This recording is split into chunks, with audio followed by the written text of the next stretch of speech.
On this episode of Mike Drop Dallas, we continue to deliver star power.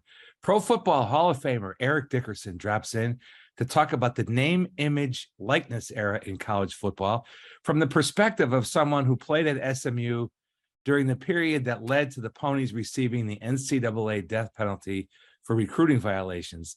Then we're joined by Jason Mengel, Championship Director of the PGA of America. He'll talk about all the championships that are coming to PGA Frisco. That and much more here on Season 2, Episode 5. Let's drop the mic and let's go.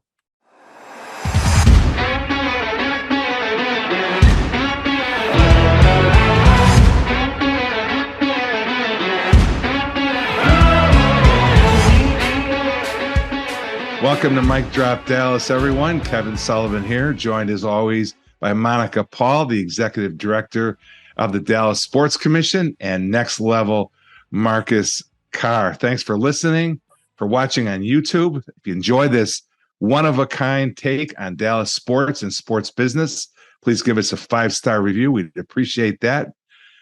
Monica, what's happening, for crying out loud, at the Dallas Sports Commission? Well, Sully, I would say that the fall is a little slower for us, at least to let us catch our breath. But we still are. We're doing a little work. Next Monday, we have our men's Final Four bid presentation for 2028 to 2031. So a lot of work this week on prep and final touches on what that presentation and bid may look like. We've got upcoming the World Food Championships out at Fair Park, coming back for the third year. Here in Dallas, and just finished up interviews for 3 different positions that we're actually getting to hire people. So excited to expand our staff a little bit with a number of events that we do every year, and give, I would say, some breathing room a little bit to us, but take some stuff off everyone's plate a little bit. For our NCAA Women's Final Four, we had our LOC meetings last week.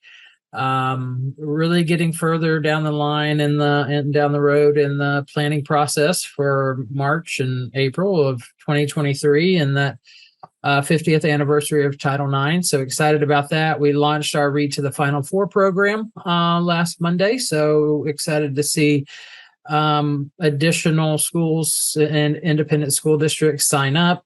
Hot announcement this week here in Dallas that Athletes Unlimited will be bringing our professional women's basketball league to Dallas in 2023. It'll be out at Fair Park Coliseum, same location that we hosted their women's professional volleyball league. So other than that, Sully, I cannot believe it is almost Thanksgiving and Christmas, which is actually one of my favorite. Actually, it is my favorite time of the year outside of Texas OU Red River Showdown weekend. So I'm about to get into the Christmas spirit. Hopefully you've been nice and not naughty, because I like to go Christmas shopping, Sully. Oh, well, I'll do my best for a strong finish to the year. Monica, we've had a number of Mike Drop Dallas moments recently. Bruce Bochy being introduced on Monday as the Texas Rangers' new manager.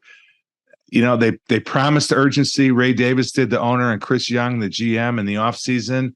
They go out and they get the best available manager, 3 World Series championships with the Giants. I think what this team needed, with all those young players, a veteran manager who's been there before, that's pretty exciting. And the Stars are looking like they may run the table. They're off to a great start. Luka in the home opener went crazy.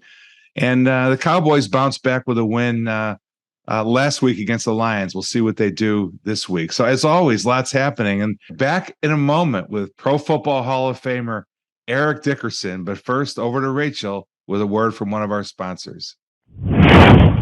Join us for the ultimate running weekend at the 2022 BMW Dallas Marathon Festival, December 9th through the 11th.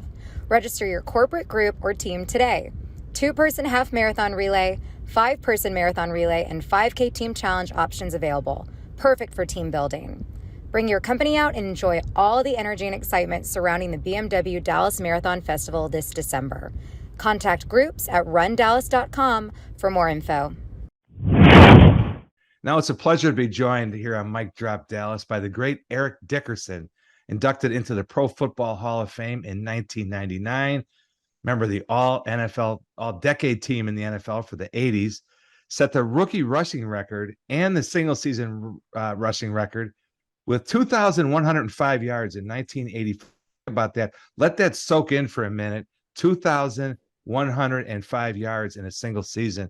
5 years ago, Eric joined the Rams front office as vice president of business development, rejoining the organization that drafted him out of SMU after a legendary career with the Mustangs.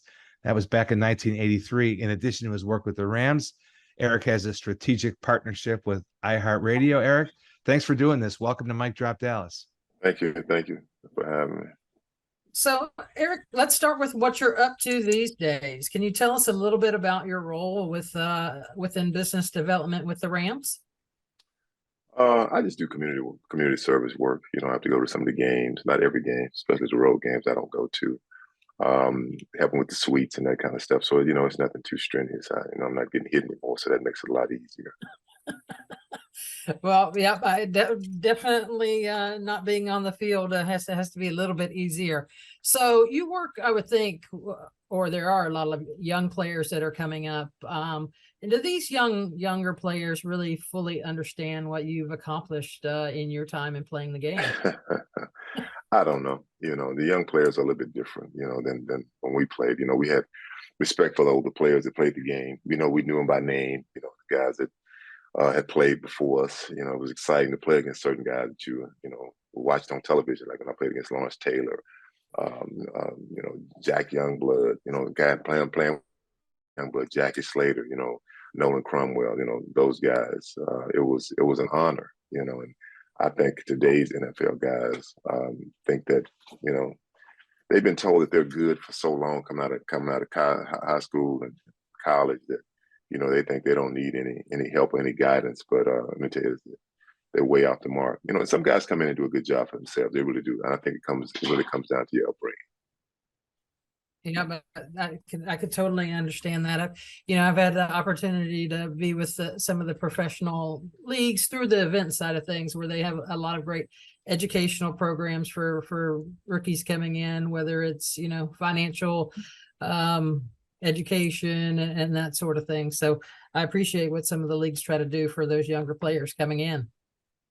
Yeah, I mean, look, the NFL is when I came, they did a poor job of educating players because, a lot of guys, wasn't making a lot of money. Some guys were, but not a lot of money. You went from zero to making, $50,000 or $100,000 and playing professional football and not know what to do with it. I mean, and they see people, your family members, and they want to see, we got a $2 million contract for 4 years. They think you get $2 million up front. It don't work like that. And then still sometimes today people think, oh, we got $10 million to sign. We ain't getting $10 million. You got taxes and everything else to pay. So, like I said, they've done a better job of educating the players and trying to help the players, in the last couple of years. So you published an autobiography earlier this year. Why did you call it Watch My Smoke? That's a good question. I called it Watch My Smoke because of a guy that was like a dad to me. His name was Stanley LeBlanc. He was from New Iberia, Louisiana. And best way I could put it, he was like a very spiritual guy, very Christian guy. And I can say anything that he told me that was pretty much going to happen happened. He asked me, I told him, I talked to him. He knew my mother, my grandmother knew. And we talked about when I was getting drafted. He said, I don't know a lot about football, but, I know you're a good player, blah, blah, blah.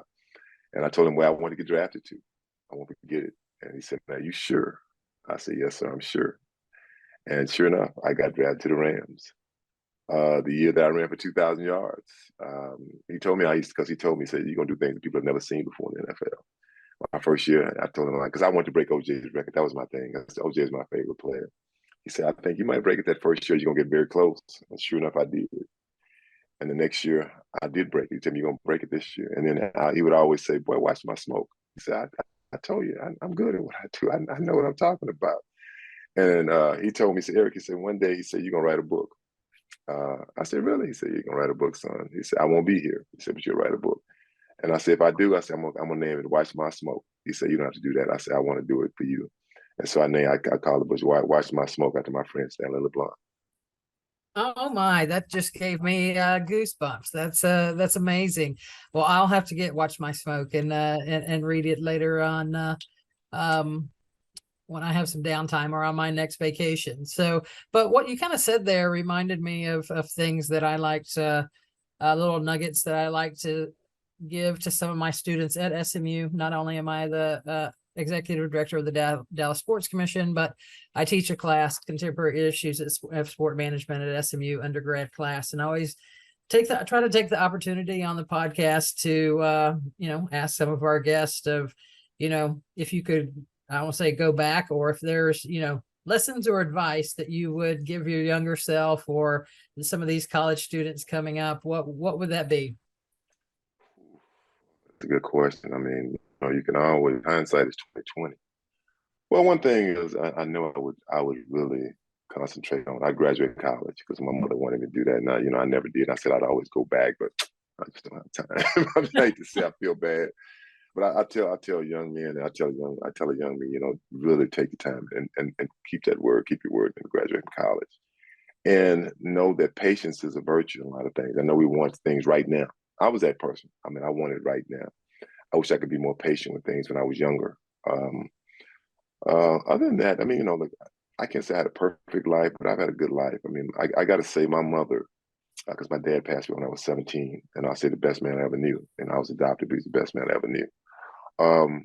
My mother told me when I was looking at schools, universities, and I wanted to go out of state. I wanted to go to OU really bad. That was that's still my second college. I like to watch, but I'm a Mustang. I'm through and through. And she said, Eric, let me tell you something, son. She said, first of all, you ain't gonna live in no Oklahoma.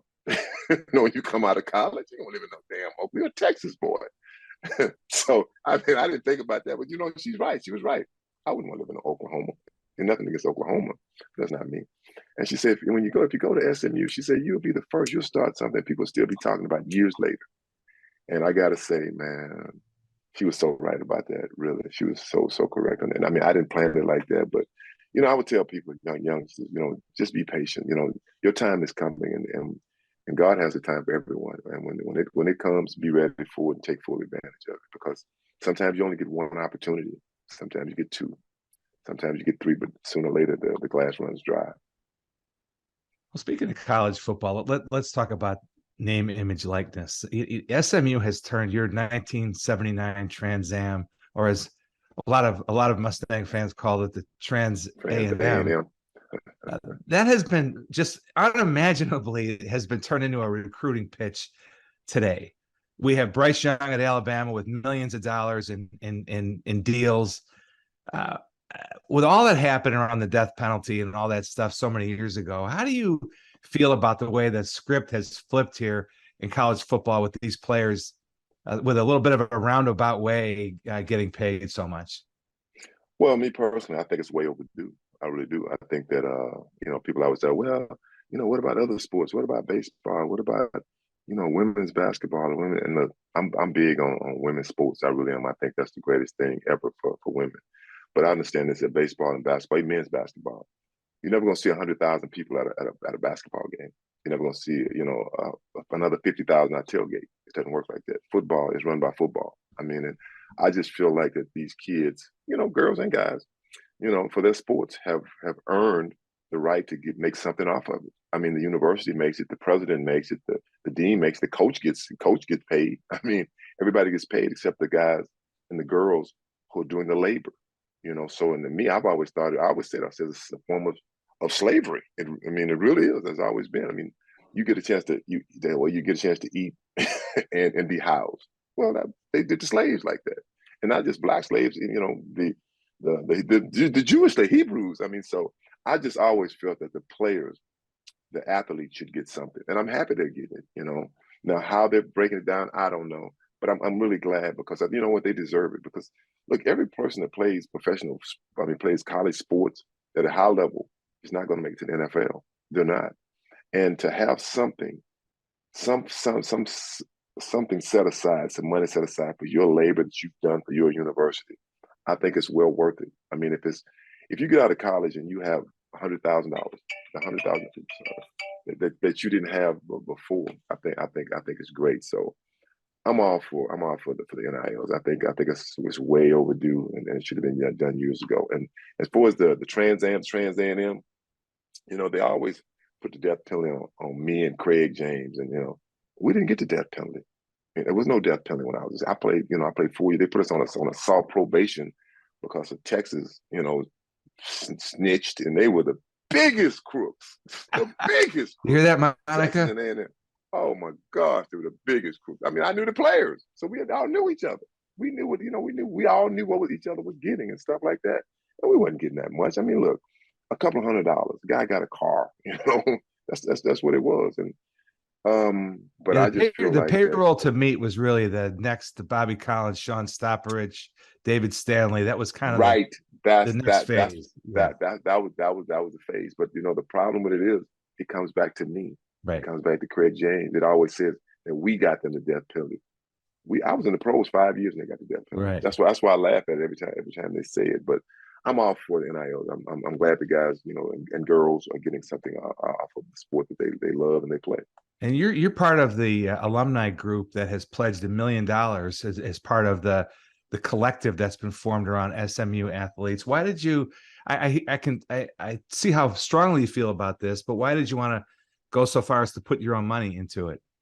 Because I think it's the right thing to do. I mean, I think it's the right thing to do. I think that like I said before, it was way overdue. It's way overdue. I mean, for so many players. I mean, I think of so many athletes that gave so much to a university, and after you leave the university, like sometimes some guys didn't get a job. They couldn't even get a job. I mean, they were beat up from playing college football or college basketball or girls swimming or girls tennis, whatever, and they got nothing, to help them on the way. And I just feel like it was overdue, and it was time. And then look, it's time. Time changed. I mean, it's like this. 100 years ago, they'd wash clothes and hang them on a line. Well, now we have washing machines or we have cars. I mean, you want to take a covered wagon and go from California to Texas? No, I want to take a cover. I want to fly. So you got to go along with the times. That's a good point. On a personal note, Eric, when I moved to Dallas in May of 1980, one of the first people I met was Ron Meyer. I knew Ron, or I became to know Ron through my friend Tim Clojo and his cousins, Mike Barr and Phil Barr, who worked in the athletic department. Of course, Mike Barr was a coach, I believe, on the defensive side of the ball, but defensive side of the ball, yeah. Yeah. So I knew those guys, and they got me connected. And of course, I went to Purdue, and Coach Meyer was a Purdue guy.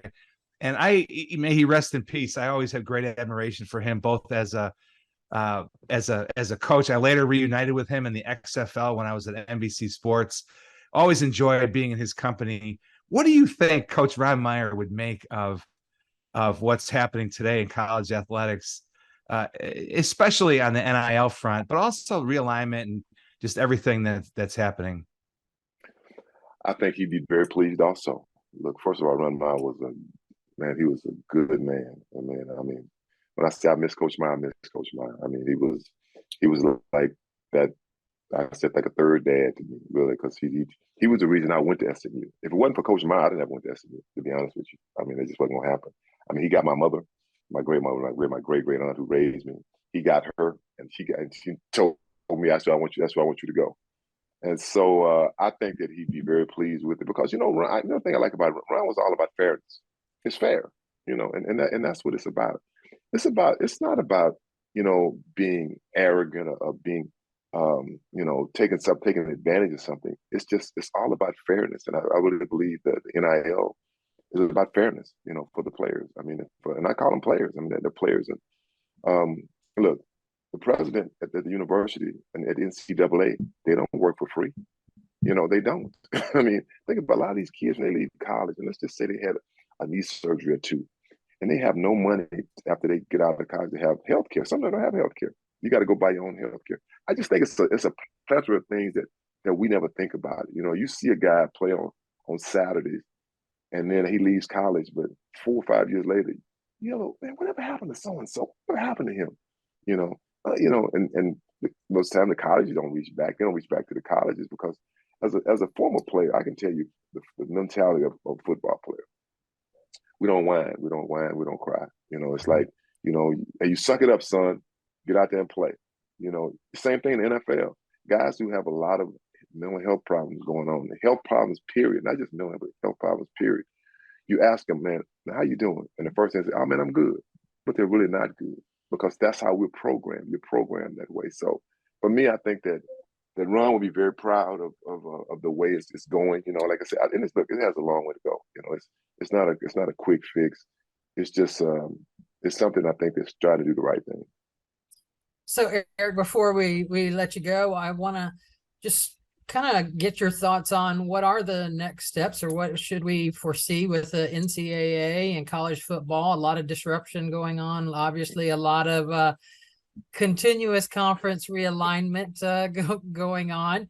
NCAA themselves going to have new leadership coming the beginning of the year. So CFP expansion taking place. So give us your thoughts on what is the state of college football.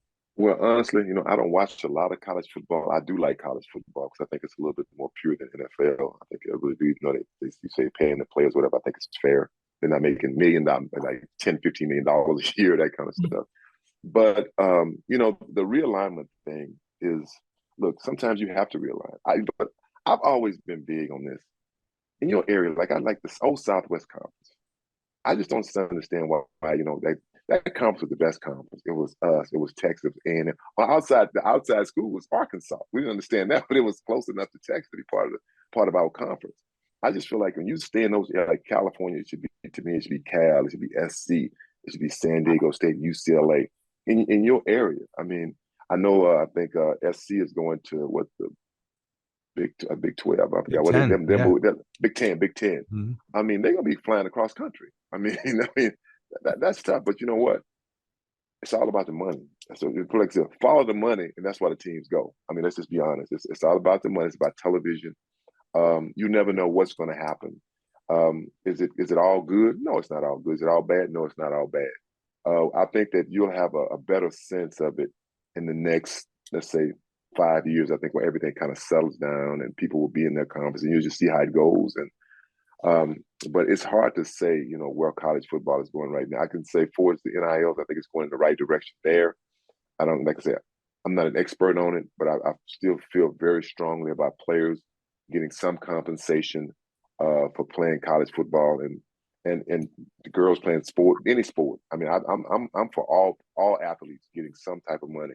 I'm just for it. I think it's the right thing to do. So, but as far as the college alignment and the conferences, I can't tell you on that. I don't know enough about it.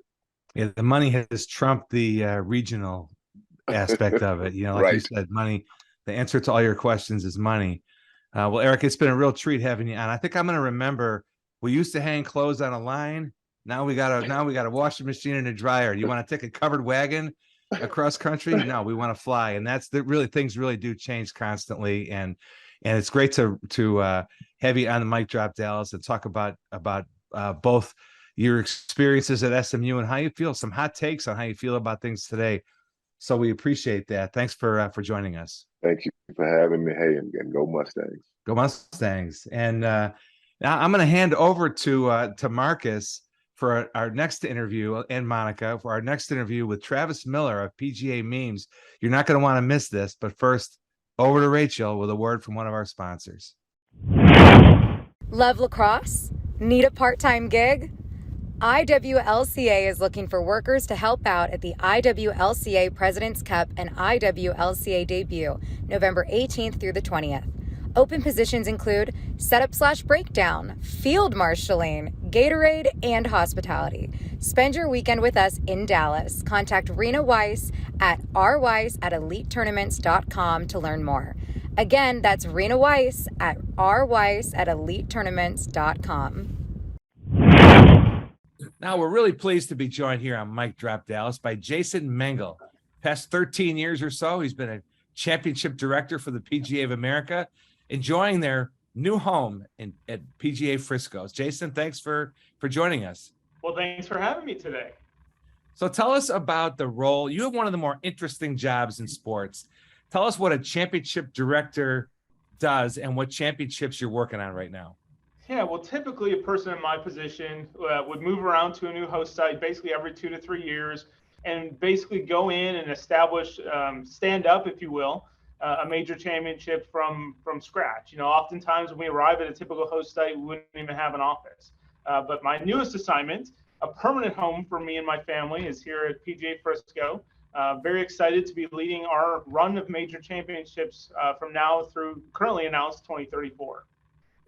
So this marks the end of an itinerant lifestyle. When I first met you in 2015, you were living in Wisconsin. You had been there for a couple of years doing the 2015 PGA Championship. Give our listeners a sense of all the stops you've made in your long career putting on championships for the PGA of America. Yeah, so I'm originally from suburban Detroit, and in my first 5 or 6 years of my career, I worked for our PGA Tour event at the time, which was the Buick Open. 2006, had an opportunity to join the staff of the 2008 PGA Championship held at Oakland Hills. And then from there, the rest is history. So moved to Atlanta for 2 years around the 2011 PGA, St. Louis for a couple of years around the 2013 KitchenAid Senior PGA Championship at Belle Reve. Then, as you mentioned, Wisconsin for the 2015 PGA Championship, then Charlotte for the 2017 PGA Championship. And then from October 17 until just this past June, was living in Wisconsin surrounding the 2020 Ryder Cup. So you roll into a place, whether it's St. Louis or Kohler, Wisconsin, and there's nothing there. You stand it up. What's the, you got volunteers, you have corporate hospitality tickets, you got the whole thing to pull together. What's the first thing you do? Yeah, the first and maybe the most important thing is putting together our championship staff. And so over those years I was moving around, I was very fortunate to have some of our key positions move with me each and every year. And so after that, you start to put together the host committee. Then you have a place we needed a physical office, so that takes a lot of time. And then from there, usually the next item of priority is launching corporate hospitality sales in the market, because especially for an event like the Ryder Cup, that takes years of budget cycles and years of planning. And so and then from there, it's recruiting volunteers and ticket sales and operational planning. We're building a city on a golf course, and a lot of municipalities aren't used to permitting that size of temporary infrastructure. So again, that takes years of planning and in advance of the events. So Jason, you've got 6 major championships coming to PGA Frisco over the next 12 years, I believe. Including the women's KPMG 2020 and 2025, the PGA Championships in 27. I think first up is the 2023 KitchenAid Senior PGA. Tell our listeners, how are the plans coming? What other events and activations are out there besides just the action on the course? Yeah, so first and foremost, it is a major championship, and the first time a major championship has been played in this part of Texas in a generation. And so it's a great opportunity for sports fans to come out and experience major championship golf.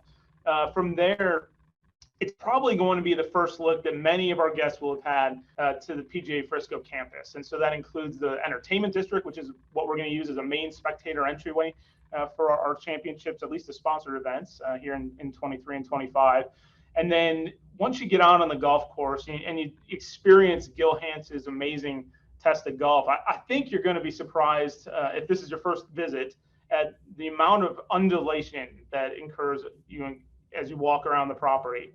And then just to come out here and see the breathtaking clubhouse and the beautiful resort and the new home of the PGA of America, I think all of that will keep your head spinning. And then our title sponsor, KitchenAid, brings a number of interesting assets, primarily their Fairway Club, which will have celebrity chefs throughout the week doing demonstrations, and those will be announced a little closer to the event. But I'm sure there'll be familiar names to the foodies here in the Dallas area. Oh, well, you hit on something there. Dallas does like their foodies and different chefs and opportunities. So that's going to be pretty fun and very unique. You had a corporate partner day recently. How big of an advantage is it with our Dallas business community for you to be here and have that corporate access to corporate partners?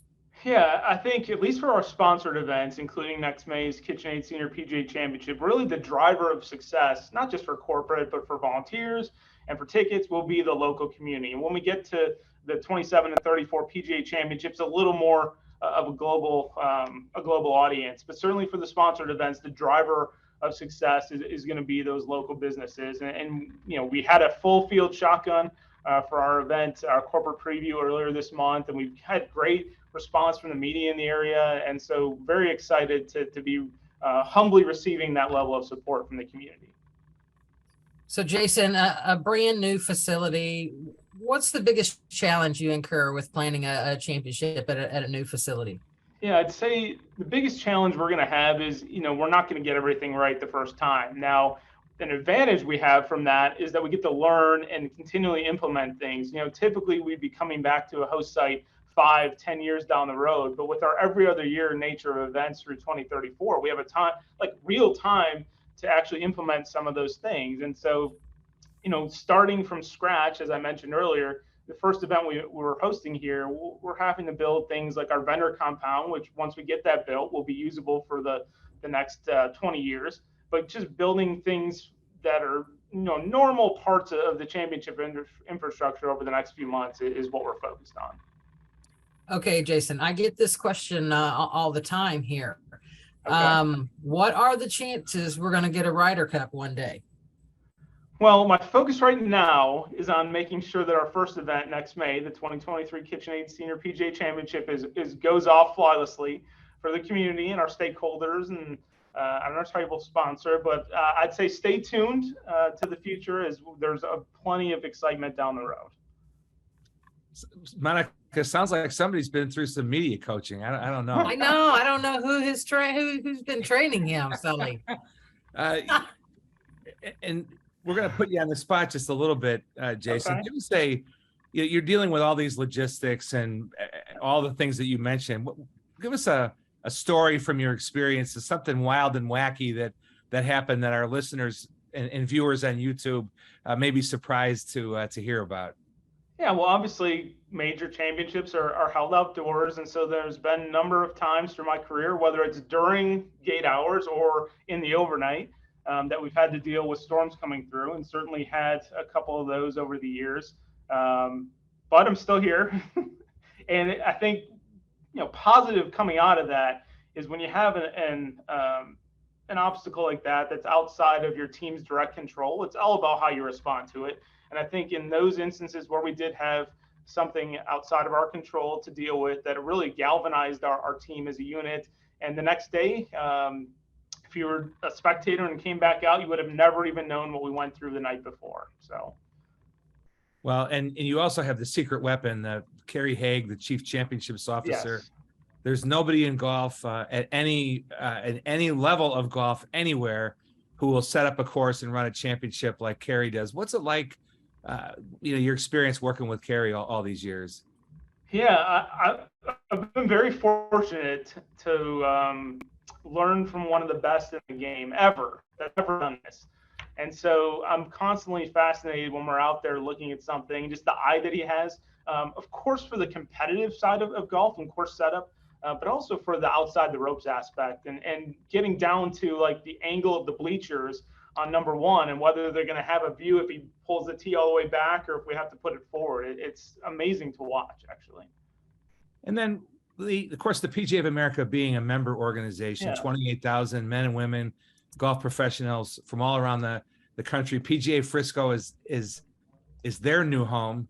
How at these championships, how do those incredible coaches and teachers of the game, how do they become involved, during the course of championship week?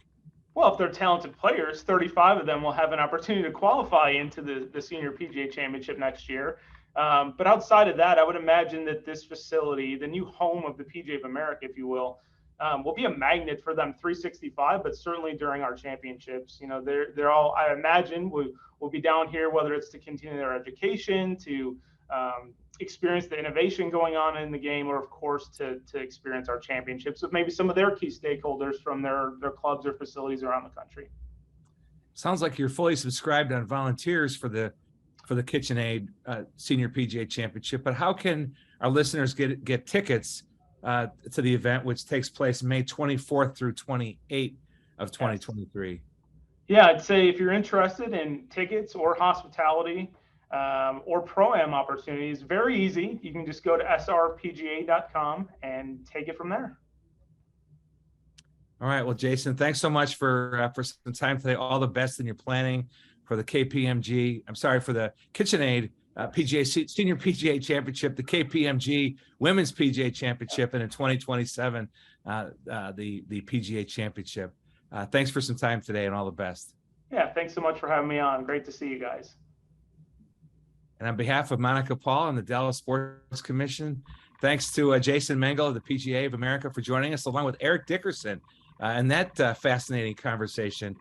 Thanks to our Mic Drop production team led by Icy Strain and Marcus Carr, ran over at Vocal Media, and of course our showrunner Tony Fay. So thanks for listening, and we'll see you next time, everybody.